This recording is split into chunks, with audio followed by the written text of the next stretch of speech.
السلام علیکم friends, welcome to کتاب نگری یوٹیوب چینل کتابوں کی نگری میں خوش آمدید۔ میں ہوں آپ کی ہوسٹ اقرا یاسین اور آج میں آپ کے لیے لے کر آئی ہوں ہنا اسد کے قلم سے تحریر کردہ ناول خاموشیاں گنگنانے لگیں کی ایپیسوڈ نمبر 22 کو لے کر۔ اس ایپیسوڈ کو سٹارٹ کرنے سے پہلے جلدی سے کر لیجیے چینل کو سبسکرائب، ویڈیو کو لائک اور کلک کر لیجیے بیل آئیکن کو۔ اب آتے ہیں ایپیسوڈ کی جانب۔ اسرائیلی ثانی جو کمرے کے دروازے سے باہر نکل رہا تھا، بی بی جان جو کمرے کے باہر کھڑی تھی انہیں دیکھ کر وہیں رک گئی۔ بی بی جان نے اس کی تمام باتیں سن لی تھی جو وہ اندر کہہ کر آیا تھا۔ مجھے تم سے بات کرنی تھی، اسے تیکھے سے دونوں سے گھورتے ہوئے بولی۔ جی ماں، وہ پینٹ کی پاکٹ میں ہاتھ پھنسائے اسپاٹ انداز میں بولا۔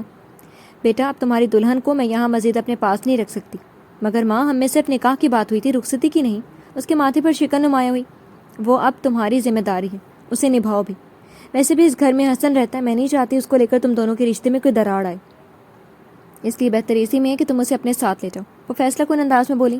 مگر ماں، وہاں موم اسے کبھی بھی قبول نہیں کریں گے، وہ بیزاری سے بولا۔ اسرائیل بیٹا، تم اسے وہاں نہیں لے کر جاؤ، تم نے مجھے بتایا تھا کہ محکمے کی طرف سے تمہیں فلیٹ ملا ہوا ہے، تم اسے وہیں لے جاؤ اپنے ساتھ، یہی مناسب رہے گا۔ مگر ماں، وہ تو زبزب کا شکار ہوا، وہ گلے میں پھنسی ہوئی ایسی ہڈی تھی جسے وہ تو اگل رہا تھا نہ نگل پا رہا تھا۔ وہ غصے سے دانت پیس کر رہ گیا۔ میں لے کر آتی ہوں تمہاری دلہن کو، کہتے ہی وہ کمرے کی طرف بڑھ گئی۔ جانیہ کو ایک ہی زاویے سے بیٹھا دیکھ کر بی بی جان چلتی ہوئی اس کے پاس آئی تھی اور بستر پر اس کے سامنے بیٹھ کر اس کے ہاتھ تھام لیے۔ جانیہ بیٹا، اللہ پر بھروسہ رکھو، دیکھنا جو اس واحد ذات پر بھروسہ رکھتا ہے وہ اس کی ضرور سنتا ہے۔ اور یہ کچھ ہی دیر میں کیا حال کر لیا تم نے؟ چلو اٹھو، اپنا چہرہ درست کرو۔ چندا، تم نے بس ہمت نہیں ہارنی، میں نے تمہیں یہی سکھایا ہے کہ ہر معاملے میں صبر کا دامن ہاتھ سے مت چھوڑو۔ تم خود کو کمزور کیوں کر رہی ہو؟ میں ہوں نا تمہارے ساتھ۔ میں جانتی ہوں کہ یہ تمہارے لیے ایک امتحان ہے، مگر تمہیں اس میں امتحان میں سرخرو ہونا ہے۔ بی بی جان، مجھے بالکل بھی اچھا نہیں لگ رہا، یہ اچانک جو بھی ہوا ٹھیک نہیں ہوا۔ میرے حساب سے آپ نے جس انسان سے میرا زبردستی نکاح کروایا وہ بھی خوش نہیں، شاید اس بے جوڑ بندھن سے۔ تم خواہ کی وہم پال رہی ہو جانیہ، ایسا کچھ نہیں ہے۔ دونوں ایک ساتھ رہو گے، ایک دوسرے کو اچھے سے جان پاؤ گے، تم پیار محبت خود ہی پیدا ہو جائے گا۔ اب وہ اپنی چھوٹی چھوٹی باتوں سے جانیہ کا دل بہلانے میں لگی ہوئی تھی۔ چلو اٹھو، چادر لے کر تیار ہو جاؤ، آج ہی تمہاری رخصتی بھی ہے۔ یوں اچانک رخصتی کی بات سن کر اس کا رنگ پھیکا پڑ گیا۔ وہ اسے زمانے کی اونچ نیچ سمجھانے لگی۔ ان کی باتوں پر جانیہ اپنا سر جھکا گئی، گویا یاسیت سے ہی صحیح اس نے اس چیز کی حامیہ بھری ہو۔ بی بی جان نے بے اختیار خاموشی سے اسے اپنے ساتھ لگایا، جبکہ ان کے کندھے سے لگنے پر جانیہ ایک بار پھر سسک پڑی۔ وہ بخوبی سمجھ رہی تھی کہ اس کے لیے یہ کتنا مشکل وقت ہے، لیکن اسرائیلی ثانی کے ساتھ اس کا نکاح کوئی غلط بات نہ تھی۔ انہیں تو بہت خوشی ہو رہی تھی کہ ان کے بیٹے جیسا مضبوط انسان جانیہ کی قسمت میں لکھ دیا گیا ہے۔ بے شک اللہ جو سوچتا ہے اچھا سوچتا ہے، اور انہوں نے بھی اپنی طرف سے ان دونوں کو ہمیشہ ہمیشہ کے لیے ایک کر کے ان کا بھلا ہی سوچا تھا۔ حسن بچے، باہر آؤ بیٹا، جانیہ کو ذرا باہر اسرائیل کی گاڑی تک چھوڑا، دیکھو ذرا باہر نکل گیا، اس لیے بھی نہ۔ انہوں نے حسن کو آواز دی تو حسن بجھے دل سے باہر نکلا۔ جانیہ روسی لباس میں ملبوس، سر پر بڑی سی چادر گردن تک اوڑھے حسن کے ساتھ باہر نکلی۔ روڈ پہ کافی اندھیرا تھا، اکا دکا دور کہیں اسٹریٹ لائٹ روشن تھی۔ وہ ڈرائیونگ سیٹ پر بیٹھا ہوا تھا، چہرے کے نقوش تنے ہوئے تھے۔ جانیہ پچھلے سیٹ کی طرف دروازہ کھول کر پچھلی سیٹ پر بیٹھ گئی تو حسن نے دروازہ بند کر دیا۔ چند لمحوں میں ان کی گاڑی دھول اڑاتی ہوئی نظروں سے اوجھل ہو گئی۔ گاڑی میں بالکل خاموشی تھی، نہ تو اسرائیلی ثانی نے پیچھے مڑ کر دیکھنے کی کوشش کی اور نہ ہی جانیہ اس حالت میں تھی کہ چادر اٹھا کر ارد گرد کا جائزہ لیتی۔ دونوں اپنی اپنی جگہ خاموش تھے۔ یہ ناول آپ کتاب نگری یوٹیوب چینل پر پڑھ اور سن رہے ہیں۔ تقریباً آدھے گھنٹے کی مسافت کے بعد ان کی گاڑی گھر کے سامنے رکی۔ وہ بنا اسے باہر آنے کا کہے کر کے دروازے کے پاس جا کر رکا اور پاکٹ سے چابیاں نکال کر دروازہ کھولا۔ جانیہ بادل نخواستہ چھوٹے چھوٹے قدم اٹھاتے ہوئے اس کی تقلید میں وہاں تک آئی۔ اسرائیلی ثانی اندر بڑھ گیا۔ جانیہ وہیں موجود صوفے پر ٹک گئی۔ اسرائیلی ثانی واش روم میں موجود اپنے چہرے پر پانی کے چھپاکے مار رہا تھا۔ باہر ٹیبل پہ پڑے اس کے موبائل پر رنگ ٹون بجی تو وہ جلدی سے باہر نکلا اور ٹاول سے چہرہ صاف کرتے ہوئے فون اٹھا کر کان سے لگایا۔ جو خبر اسے سننے کو ملی، وہ چابیاں والیٹ موبائل اٹھائے صورت سے باہر نکلا۔ میں ضروری کام سے جا رہا ہوں، دروازہ اندر سے لاک کر لو۔ وہ تیزی سے کہتا ہوا باہر نکل گیا۔ جانیہ نے چادر اتار کر دیکھا، دروازہ ادھ کھلا چھوڑ کر وہ جا چکا تھا۔ اس نے نظر اٹھا کر ادھر ادھر دیکھا، گھر صاف ستھرا تھا اور ہر قسم کی سہولت سے آراستہ تھا۔ اس نے جا کر دروازہ بند کر دیا، چادر اتار کر ایک طرف رکھی، پھر سے شکستہ وجود لیے صوفے پر ٹھہسی گئی۔ آنکھیں بند کیے وہ صوفے کی پشت پر ٹیک لگائے کرب کی منازل طے کر رہی تھی۔ آنسو ایک بار پھر پلکوں کی باڑ توڑ کر رخساروں پر پھسلنے لگے۔ یہ ناول آپ کتاب نگری یوٹیوب چینل پر پڑھ اور سن رہے ہیں۔ شیخ کی بڑھتی ہوئی کارروائیوں کو دیکھ کر اسے زندہ یا مردہ پکڑنے کا حکم مل چکا تھا۔ اسرائیل کو فون ہیکر سے ان کی اگلی کارروائی کی خبر مل چکی تھی۔ اس نے سب سے پہلے اس کے گھر پر ہی چھاپا مارا، پھر اس کے دوسرے اڈوں پر گیا، لیکن وہ اسے کہیں نہیں ملا تھا۔ اس نے ڈی آئی جی صاحب کو یہ رپورٹ نہیں دی کہ وہ فرار ہو چکا ہے، بس یہ کہہ دیا تھا کہ وہ ابھی چھاپے مار رہے ہیں اور اسے شہر سے باہر نکلنے نہیں دیں گے۔ سارے شہر میں ناکہ بندی کر دی گئی تھی۔ ایک چوک پر پولیس کے کچھ اہلکار چند گاڑیوں کو روک چکے تھے۔ تلاشی لینے کے بعد انہیں جانے دیا گیا۔ پیچھے سے دو سامان سے لدے ہوئے ٹرک آتے ہوئے دکھائی دیے۔ رات کے وقت ہیوی ٹریفک جام تھا روڈ پر زیادہ تر ٹرک ہی تھے، دوسری گاڑیاں کم ہی تھیں اور ایک دو بائک تھیں۔ دو اہلکار بائک سوار کو چیک کر کے انہیں آگے جانے کا اشارہ دے رہے تھے، جبکہ کچھ پولیس اہلکار روڈ کی اپوزٹ سائڈ پر موجود ٹرک اور گاڑیوں کی طرف متوجہ ہو گئے اور ایک سارجنٹ نے اسے سڑک پر نظر رکھی۔ ٹرک قریب آیا تو اس نے ہاتھ اٹھا کر اسے روک لیا۔ اس کے پیچھے بھی ایک ٹرک تھا۔ اس سے پہلے کہ وہ اگلے ٹرک کی چیکنگ کرتے، پیچھے موجود ٹرک میں سے زوردار دھماکے کی آواز آئی۔ سب لوگ ڈر کر دور ہوئے۔ پاس موجود گاڑیوں کو بھی شدید نقصان اٹھانا پڑا، وہ بھی اس خوفناک دھماکے کے زیر اثر تباہ ہو گئی۔ اس ٹرک میں تو شیخ چھپا ہوا تھا۔ سب موجود لوگوں میں چہمگوئیاں شروع ہو گئی۔ یہ سب افواہ ان لوگوں نے اڑائی تھی۔ پولیس سرکار نے دھواں نکلتے ہوئے ٹرک کی تلاشی لی، جس میں سے انہیں 2 جلی لاشیں ملیں جن کے چہرے بری طرح جھلس چکے تھے۔ ان کی شناخت کے لیے ان کے کپڑوں میں موجود والٹ کے کارڈ سے اندازہ لگانے کی کوشش کی، مگر ہر چیز جل کر راکھ ہو گئی تھی۔ کسی کی بھی شناخت ہونا مشکل تھی۔ انہیں بابسوک سرائے سے اطلاع ملی تھی کہ شیخ فرار ہو رہا ہے، تبھی انہوں نے ناکہ بندی کی تھی۔ لاشوں کو پوسٹ مارٹم کی رپورٹ آنے میں کچھ دن لگنے تھے۔ یہ لاش شیخ کی تھی یا نہیں، اس بات کا خلاصہ رپورٹ آنے پر ہی ہونے والا تھا۔ اسرائیل ابھی راستے میں تھا جب اسے بم دھماکے کی خبر ملی۔ اسے کچھ کھٹکا تھا۔ شیخ مرا نہیں تھا، بلکہ اس کے فرار کا ایک طریقہ تھا۔ وہ ایک جینیس پولیس آفیسر تھا اور شیخ کی اس طرح کی 2 نمبر شاطر چالوں سے بخوبی واقف تھا۔ اسرائیل اس کی گھٹیا چالوں سے ذرا بھی متاثر نہیں ہوا۔ شیخ یہ چاہتا تھا کہ سب اسے مرا ہوا سمجھ لیں، پھر وہ آرام سے ملک سے فرار ہو جائے اور پولیس ڈپارٹمنٹ اس پہ چلتے سارے کیس بند کر دے، لیکن وہ اسے اس کے گھٹیا مقاصد میں کامیاب نہیں ہونے دے سکتا تھا۔ وہ کسی طور اسے یہاں بھاگنے نہیں دے سکتا تھا۔ وہ ملک کا غدار تھا، اسے جب تک اس کے کیفر کردار تک نہ پہنچا لیتا وہ سکون سے نہیں بیٹھ سکتا تھا۔ اسے ہر حال میں ڈھونڈنا تھا۔ اس نے انسپکٹر حسن کو بھی کال پہ شیخ کی گمشدگی کی ساری صورتحال بتائی۔ اب تو وہ مر گئے، پھر سچ کا پتہ کیسے چلے گا؟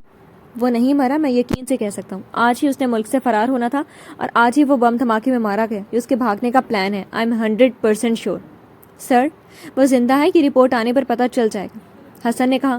حسن، لیکن تب تک وہ بھاگ جائے گا اور ہو سکتا ہے رپورٹ میں بھی وہ رد و بدل کر کے شیخ کی موت ثابت کر دی جائے، لیکن میں اتنا جانتا ہوں کہ وہ مرا نہیں ہے۔ اسے ڈھونڈنا ہی ہوگا اور اس کی چال کو ناکام بنانے کے لیے مجھے جو بھی کرنا پڑا میں کروں گا۔ یہ ناول آپ کتاب نگری یوٹیوب چینل پر پڑھ اور سن رہے ہیں۔ اس کی فون کی لوکیشن ٹریس کرواؤ۔ سر، نہ جانے وہ کون سی سم استعمال کر رہا ہوگا۔ اب میں کس سم کی لوکیشن ٹریس کروں؟ جس سے اس نے کاشی سے بات کی تھی وہی، اس نے انسٹرکشن دی۔ سر، میں کوشش تو بہت کر رہا ہوں اسے ڈھونڈنے کی، لیکن اس کا کچھ پتہ نہیں چل رہا۔ ٹھیک ہے، دوسری سم دیکھو۔ اسرائیل نے پاکستان میں تمام ہوائی اڈے، بس اڈے اور ٹرین اسٹیشن پہ بھی کال کروا دی تھی۔ جیسے اس کو کوئی پتہ چلے فوراً اطلاع کرے۔ اس نے شیخ کی تصویر بھی سینڈ کر دی تاکہ انہیں اسے پہچاننے میں آسانی ہو۔ اس نے آرڈر جاری کیے کہ قریبی پولیس اسٹیشن کے اہلکار اس کو دیکھتے ہی گرفتار کر لیں۔ اس کے علاوہ حیدر اور حسن کے ساتھ مل کر اس نے کئی ایسے جگہوں پر چھاپے بھی مارے جہاں اس کے ملنے کی کوئی امید تھی، لیکن اس کا کوئی بھی سراغ نہ مل سکا۔ شیخ نے کچھ دنوں کے لیے انڈر گراؤنڈ ہونے کا پلان بنایا تھا کہ جب معاملہ ٹھنڈا ہوگا تو پھر سے وہ اپنی سرگرمیاں شروع کرے گا۔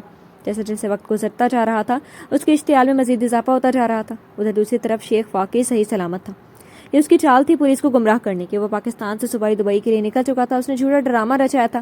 اس نے نئی سم سے کاشی کو کہہ کر ٹرک میں بلاسٹ والا ڈرامہ کرنے کا حکم دیا۔ کاشی نے بالکل ویسا ہی کیا جیسا شیخ چاہتا تھا۔ اس نے ایک ہاسپٹل سے گمنام لاشیں چرا کر ٹرک میں ڈالی اور انہیں شیخ کا روپ دیا تھا۔ پھر ایک ٹرک ڈرائیور کو دگنی رقم دے کر سڑک پر سے گزرنے کا کہا تھا۔ اس عام ڈرائیور کو قطعاً یہ علم نہیں تھا کہ چند روپوں کے عوض اس نے اپنی موت خرید لی تھی۔ کاشی نے ٹرک میں ایک ٹائم بم فکس کر دیا تھا جو اپنے مقرر کردہ وقت پر پھٹ گیا۔ وہاں موجود لوگوں کے درمیان افواہ پھیلا دی کہ اس ٹرک میں شیخ فرار ہو رہا تھا لیکن مارا گیا۔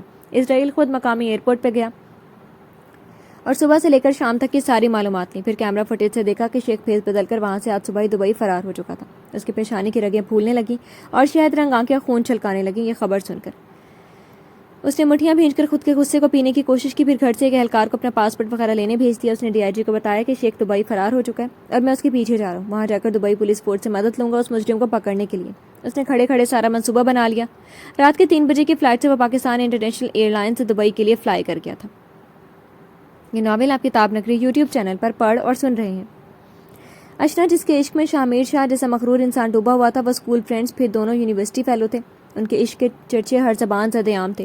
یونیورسٹی کا ہر شخص ان دونوں کو جانتا تھا۔ ہائی سوسائٹی کے آڑ میں آزادانہ ماحول کی وجہ سے وہ دونوں کھلے عام عیاشیاں کرتے پھرتے۔ اشنا جیسی آزاد خیال لڑکی کی سنگت میں جہاں شامیر بہت خوش تھا، وہیں اشنا بھی اس کی سنگت میں کچھ کم خوش نہ تھی۔ اب تو ان دونوں کی زندگی سے جانیہ نام کا کانٹا بھی نکل چکا تھا۔ اشنا شامیر شاہ سے اپنی ہر ضد منوا لینے کا ہنر جانتی تھی۔ اس رات جانیہ کو طلاق دینے کے بعد زندگی میں پہلی بار اسے اپنے کیے گئے فیصلے پر غصہ آیا تھا۔ زندگی میں پہلی بار وہ کسی سے ہارا تھا۔ زندگی میں پہلی بار اس نے اپنی من چاہی چیز سے ہاتھ دھویا تھا۔ زندگی میں پہلی بار اسے اپنے کیے گئے عمل پر خود سے نفرت ہوئی تھی، اور شاید پہلی بار وہ بری طرح ٹوٹا تھا۔ اسے اپنے آپ سے نفرت محسوس ہونے لگی تھی۔ اشنا شامیر شاہ کی زندگی میں آنے والی پہلی لڑکی تھی جسے وہ دل و جان سے چاہتا تھا۔ جانیہ اس کی پسند سے بہت مختلف تھی، ایک با پردہ اور جی حضوری کرنے والی، سب غم چپ چاپ سہنے والی۔ وہ ایک ایسی نایاب لڑکی تھی جو اس کے جانے کے بعد اسے اور کہیں دکھائی نہیں تھی۔ وہ کیا میں گھر جاؤں کچھ دنوں کے لیے؟ مجھے مام ڈیڈ بہت یاد آ رہے ہیں. اس نے واضح طور پر بنا جھجکے ہوئے اپنی بات پوری کی. شامیر شاہ نے چلتا ہوا سگریٹ ایش ٹرے میں مسل کر پھینکا. دوسرے ہاتھ میں موبائل تھا جس پر وہ کوئی گیم کھیل رہا تھا. اس وقت اس کی آنکھیں کسی بھی تاثر سے آ رہی تھیں. پھر وہ نظریں جھکا کر دوبارہ اپنے کام میں اسی طرح مگن ہو گئے جیسے اس وقت اس سے ضروری کام اور ہے ہی نہیں. پھر جب وہ بولا تو اس کے لہجے میں دنیا جہان کی سختی اور سرد مہری تھی. بس بہت ہو گیا گھومنا پھرنا، اب ہمیں بیبی کی پلاننگ کرنی چاہیے. اس نے اسپاٹ انداز میں کہا. مجھے تو کوئی اعتراض نہیں شامیر، میں نے تو اپنے سارے ٹیسٹ بھی کروا لیے ہیں. جب پچھلی بار مام کے پاس گئی تھی ڈاکٹر نے کہا مجھ میں سب ٹھیک ہے. اگر دیر ہو رہی ہے تو اس میں ضرور تمہاری کوئی غلطی ہوگی. اگر دیر ہو رہی ہے تو اس میں ضرور اللہ کی کوئی مرضی ہوگی. انہوں نے کہا کہ اپنے ہسبینڈ کا چیک اپ کروا لو. اس بار وہ بولتے ہوئے تھوڑا ہچکچائیں.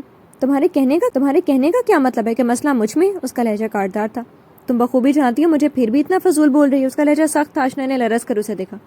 تم جیسے سرپھری انسان سے شادی کر کے تو میری زندگی عذاب بن گئی. کبھی اپنی غلطی مت ماننا. وہ میرے مام ڈیڈ کا گھر ہے، میں ضرور جاؤں گی وہاں. دیکھتی ہوں مجھے وہاں جانے سے کون روکتا ہے. اس نے دوبارہ ہمت کیے کہا. تمہارا گھر اب یہ ہے، تمہارا اپنا، صرف اور صرف میں ہوں. تمہیں یہاں ہمیشہ رہنا ہے. وہ سرد مہری سے بولا. اب جب تم اپنی ٹیسٹ کروا لو گے تب مجھے لینے آنا. وہ بنا سامان لیے صرف اپنا موبائل اٹھائے سر جھٹکتے ہوئے صورت سے باہر نکل گئی. شامیر شاہ نے اس کی پشت کو گھور کر دیکھا، پھر اٹھ کر خود بھی باہر نکل گیا. جی تو فرینڈس، کیسی لگی آپ کو آج کے ایپیسوڈ؟ کمنٹ سیکشن میں ضرور بتائیے گا. پھر حاضر ہوں گے نیکسٹ ایپیسوڈ کے ساتھ. تب تک کے لیے اجازت دیجیے. شکریہ. اللہ حافظ.